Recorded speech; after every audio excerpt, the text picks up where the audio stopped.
샬롬, 새로운 한 주를 데일리 말씀으로 시작하는 모든 분들을 축복합니다.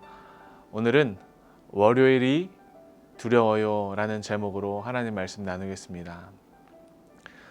나의 나된 것은 모두 주님의 은혜라. 이 사도 바울의 고백은 예수를 핍박했던 그의 과거를 알고 계심에도 불구하고 그를 사도로 세워주신 하나님을 향한 바울의 진실된 마음입니다.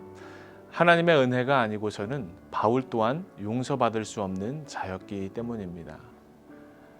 우리 모두는 이 사도 바울처럼 하나님의 은혜로 새로운 생명을 얻게 된 자들입니다. 이것은 과거나 현재나 변함없는 사실이고 진리입니다. 그러나 우리는 처음엔 하나님의 은혜를 고백하면서도 에베소 교회처럼 하나님을 향한 첫사랑을 잃어버리고 또다시 나의 뜻과 내 의지, 내 욕심대로 살고자 합니다. 당시 고린도 교회 성도들도 헛된 욕심에 사로잡혀 하나님과의 첫사랑을 잃어버리고 그 사랑을 이어가지 못해 무너지고 있었습니다. 그래서 사도 바울은 1절 말씀에서 너희들이 말씀을 굳게 지키고 헛되게 믿지 않았으면 이런 결과가 오지 않았을 것이다 라고 책망합니다. 그리고 이어 3절에서 바울은 성도들에게 그리스도의 복음을 다시 상기시켜 줍니다. 우리의 모든 삶이 하나님의 은혜라는 사실은 오직 복음으로만 깨달을 수 있기 때문입니다. 바울 자신 또한 복음 때문에 변화되었다는 사실과 사도들 중에 지극히 작은 자 중에 하나라는 사실을 고백하고 또 더욱이 그는 그의 수고조차도 하나님의 은혜라는 것을 알고 고백했습니다. 여러분, 우리가 이 험난한 마지막 때를 견딜 수 있는 유일한 길은 오직 하나님의 은혜를 고백하는 삶입니다.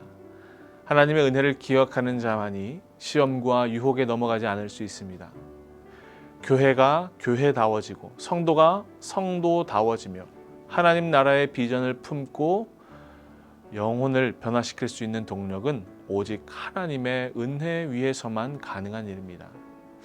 그래서 하나님의 은혜를 아는 자의 삶은 자신의 이름이 드러나는 것이 아니라 하나님의 이름을 드러나게 합니다. 그리고 그 한량없는 하나님의 은혜를 고백함으로 시험과 고난이라는 험한 풍파 속에서 요동치 않고 굳건히 서 있습니다. 여러분은 오늘 하루를 시작하며 우리에게 베푸시는 하나님의 한량없는 은혜를 알고 그 은혜를 따라 감사와 기쁨으로 나아가는 삶을 소원하고 있습니까?